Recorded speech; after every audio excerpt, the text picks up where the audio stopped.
Salam entrepreneur. Perkenalkan, kami dari kelompok 4 ingin mempresentasikan tugas kami mengenai teori effectuation. Dalam dunia yang penuh ketidakpastian, tidak semua peluang bisa direncanakan secara linear. Tidak semua bisnis lahir dari modal yang besar, riset pasar yang sempurna, ataupun proyeksi yang pasti. Banyak justru yang tumbuh dari keterbatasan, relasi, keberanian, mengambil langkah pertama. Efektuasi hadir sebagai pendekatan berpikir dan bertindak bagi para entrepreneur yang tidak menunggu kondisi ideal, tetapi mulai dari apa yang mereka miliki hari ini. Siapa yang mereka, apa yang mereka tahu, dan siapa yang mereka kenal. Melalui presentasi ini, kami akan membahas bagaimana prinsip-prinsip efektuasi dapat diterapkan dalam membangun dan mengembangkan sebuah usaha, khususnya di sektor wellness, yaitu spa. Efektuasi bukan hanya memprediksi masa depan, melainkan tentang menciptakan masa depan melalui keputusan yang adaptif, kolaboratif, dan berorientasi pada tindakan. Prinsip yang pertama adalah bird in hand. Start with your means. Siapa kita? Apa yang kita ketahui? Siapa yang kita kenal? Siapa kita? Kami adalah tim pendiri yang terdiri dari 5 orang dengan latar belakang yang berbeda, dimulai dari latar belakang bisnis, operasional, wellness, manajemen, dan juga pelayanan. Visi bersama kami adalah menghadirkan spa yang hygienis, nyaman, affordable, dan fokus pada relaksasi yang berkualitas. Apa yang kami ketahui? Pengetahuan kami tentang wellness dan spa terapi menjadi dasar mulainya strategi bisnis ini. Selain itu juga manajemen operasional, SDM, keuangan, serta marketing dan juga pengalaman UMKM kami merupakan dasar yang kami ketahui. Selain itu juga riset tentang kebutuhan perempuan, pekerja, ibu rumah tangga akan tempat relaksasi menjadi dasar modal dari usaha spa ini. Siapa yang kita kenal? Beautician lokal atau warga-warga lokal, orang-orang yang kemudian akan kami latih menjadi beautician, supplier aromaterapi, dan essential oil. Selain itu juga komunitas perempuan, pekerja kantoran sebagai early adapter. Tak juga itu, seperti relasi, teman sekolah, teman kerja, kolega, ataupun komunitas kampus yang bisa dijadikan sebagai pelanggan awal kami. Kali ini saya akan membahas konsep efektuasi, salah satunya adalah affordable loss principle. Kebetulan dalam bisnis spa ini ada beberapa hal yang perlu kita bahas. Penerapannya bagaimana sih sebenarnya? Secara pengertian bahwa affordable loss principle itu berarti kita memulai dan menjalankan usaha spa dengan batas kerugian yang sudah disadari dan sanggup ditanggung sebagai pemilik bisnis.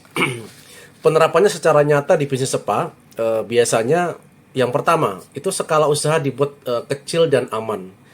Daripada langsung membuka spa besar dengan banyak ruangan, mulailah dari 1-2 ruangan treatment. Kemudian terapisnya juga tidak terlalu banyak, mungkin 1 atau 2. Kemudian jam operasionalnya juga bertahap, tidak harus langsung panjang karena ini juga berpengaruh kepada terapis yang memiliki overtime ya. Kemudian yang kedua, modal. Modal juga perlu dibatasi dengan jelas. Kita tidak bisa langsung menggunakan modal yang besar karena kan kita harus memulai dari awal nih. Berapa sih modal yang sanggup kita siapkan untuk bisnis spa ini? Anggap sajalah modal maksimal 30-50 juta sesuai kemampuan kita. Kemudian tidak mengambil pinjaman yang cukup besar di bank, terus kemudian tidak mengorbankan dana darurat keluarga. Ini juga salah satu hal penting yang perlu diterapkan. Kemudian yang ketiga adalah bagaimana kita menyiapkan peralatan dan interior, ya beli furnitur yang tidak terlalu mahal. kemudian dekorasinya ya yang penting menarik, kemudian alat spa yang ya kelas yang alat spa yang kelasnya premium saja, tidak yang high ya. Yang penting adalah pada bisnis spa itu bersih, kemudian customer juga nyaman, kemudian sesuai dengan standar layanan yang baik. Yang keempat, SDM harus disesuaikan dengan kebutuhan awal. Terapis direkrut secukupnya saja, bisa sistem harian, bisa sistem per jam, atau per pelanggan atau per customer. Owner ikut juga terlibat dari awal, sehingga kita tahu nih cost yang kita keluarkan untuk perekrutan SDM seberapa. Kemudian juga tidak kalah pentingnya adalah uji pasar di sekitar kita.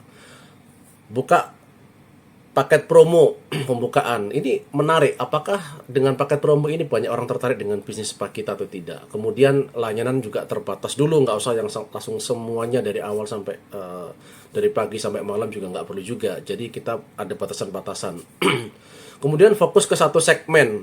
Contoh, bisnis spa kita kan rencananya mau besar banget, tapi kita cukup dengan satu refleksi dulu deh gitu loh, refleksi dulu atau yang medical spa lah ya. Dilihat kita respon pasarnya seperti apa. Kalau responnya bagus, maka kita perlu tingkatkan tahap demi tahap. Contoh sederhananya begini. Kita sewa ruko. Ya paling tidak 2-3 lantai ya. Beli 10 bed, rekrut karyawan terapis, kemudian memilih atau memilih rumah yang kecil yang di keramaian, itu juga salah satu hal yang penting. Sebenarnya ada beberapa manfaat kita affordable loss bagi bisnis spa. Yang pertama, kalau kita sudah membatasi batas maksimal kemampuan kita seperti apa, yang pertama pasti mengurangi stres pemilik spa. Kemudian lebih berani mencoba, bisnis lebih tahan terhadap sepi pengunjung karena kita sudah batasin tuh dari awal. Keputusan kita bisa mengambil beberapa keputusan secara rasional nih dengan berjalannya waktu. Kemudian peluangnya untuk bertahan dengan jangka panjang yang lebih besar itu sangat besar banget. Kenapa? Karena kita sudah memprediksi dari awal. Jadi kesimpulannya, bisnis spa itu dalam affordable loss principle mengajarkan untuk memulai usaha dengan risiko yang terukur, biaya terkendali, kemudian dengan langkah yang bertahap. Ya. Jadi itu affordable loss principle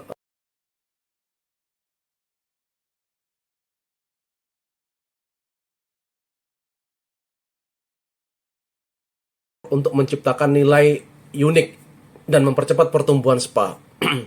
Mengajak mitra yang bersedia berkomitmen sehingga bisnis berkembang melalui kolaborasi. Prinsip ini sebenarnya menunjukkan bahwa kekuatan bisnis spa tidak hanya berasal dari modal internal, tetapi juga dari kemampuan pemilik untuk membangun jejaring, membangun relasi yang saling menguntungkan dengan classy-hold. Spa itu menjadi lebih adaptif dan inovatif karena ide, gagasan, dan sumber daya berasal dari banyak pihak, bukan hanya dari pemilik usaha saja. Tuh.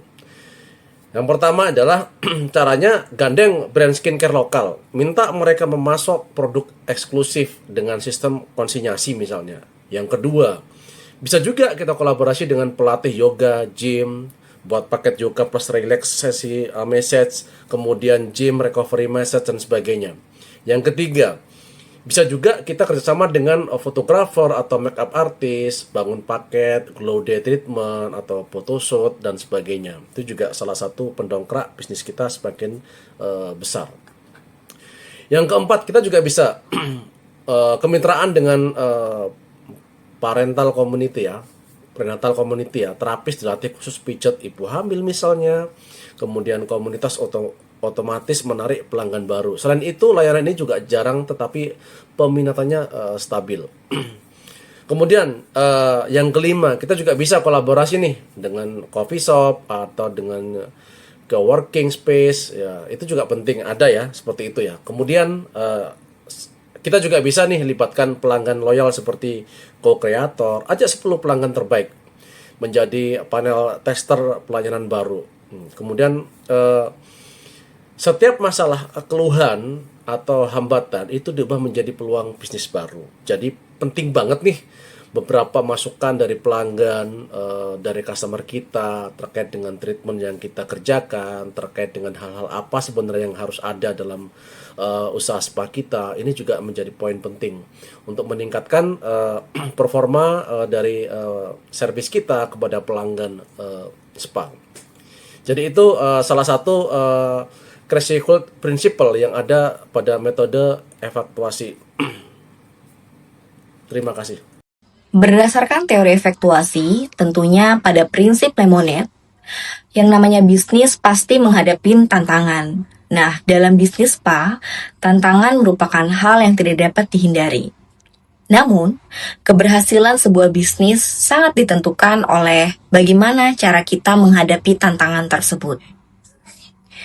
Pada prinsip Lemonade mengajarkan bahwa setiap keterbatasan dapat diolah menjadi peluang yang memberikan nilai tambah bagi bisnis yang kita jalani.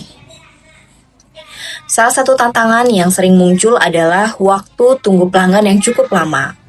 Antrian panjang ini kerap menimbulkan ketidaknyamanan bagi pelanggan-pelanggan spa, dan berdasarkan prinsip Lemonade, spa dapat menghadirkan express treatment seperti pijat singkat atau refleksiologi cepat. Layanan ini mempercepat pelayanan sehingga menarik pelanggan dengan keterbatasan waktu, namun tetap dapat menikmati jasa spa. Berikutnya yaitu persepsi harga yang dianggap mahal. Melalui program membership atau paket langganan, harga tidak lagi dipandang sebagai beban, melainkan sebuah investasi. Selain itu, keterbatasan ruang spa sering dianggap sebagai kendala. Namun, melalui prinsip Lemonade, dengan konsep micro spa, ruang terbatas justru dapat dimanfaatkan untuk menciptakan layanan yang lebih personal, efisien, dan tentunya eksklusif. Keluhan mengenai hasil treatment yang tidak konsisten, misalnya, dapat dijadikan peluang untuk meningkatkan kualitas layanan dengan mencatat preferensi masing-masing pelanggan seperti tekanan pijat yang tepat atau aromaterapi yang dia sukai, dapat dicatat sehingga menjadi preferensi ketika pelanggan tersebut untuk datang dan berkunjung kembali. Nah, penurunan jumlah pelanggan misalnya pada jam atau hari tertentu dapat diatasi melalui promo weekday atau happy hour. Sementara itu, banyak juga pelanggan yang memiliki waktu yang sangat sibuk sehingga sangat terbatas waktunya untuk datang langsung ke lokasi spa. Hal ini dapat dijawab dengan layanan home spa yang menawarkan kenyamanan dan nilai lebih sehingga pelayanan lebih dikatakan premium untuk pelanggan-pelanggan tertentu. Sebagai penutup, prinsip Lemonade menekankan bahwa tantangan bukanlah penghalang, melainkan peluang untuk berinovasi. Dengan pola pikir ini, bisnis dapat berkembang lebih adaptif, kompetitif, dan bernilai bagi pelanggan. Ya, berikutnya saya akan menjelaskan tentang pilot in the plan, principle, control versus prediction. Yang pertama, hal yang bisa kita kendalikan yaitu kualitas pelayanan, kemudian kebersihan dan kenyamanan, harga layanan, brand konsistensi, dan juga digital marketing, kemudian SOP layanan dan standar hospitality.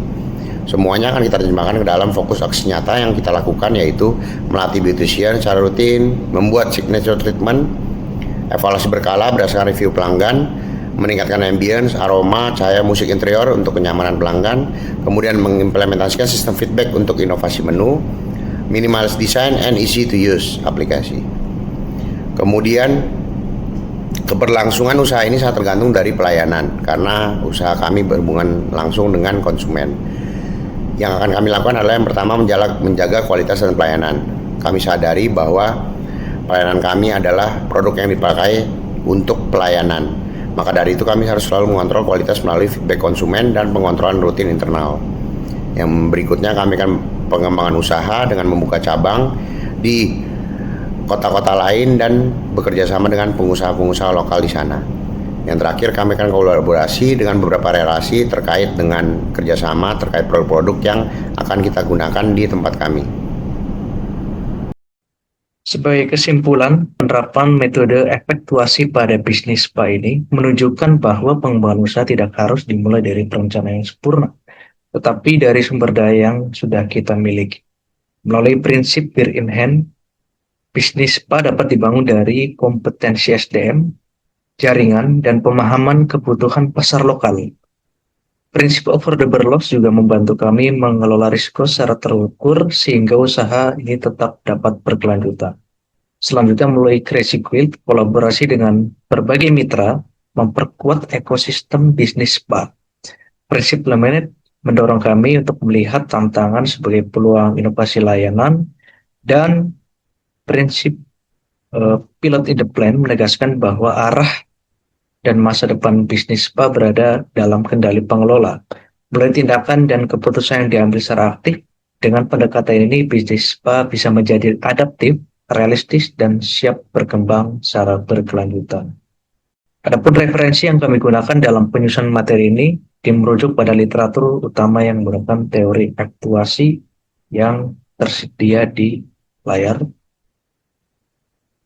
Demikian pemaparan kelompok kami dari kelompok 4 mengenai metode efektuasi. Semoga pembahasan ini dapat memberikan pemahaman yang lebih praktis tentang bagaimana entrepreneur dapat bertindak dan mengambil keputusan di tengah ketidakpastian. Terima kasih.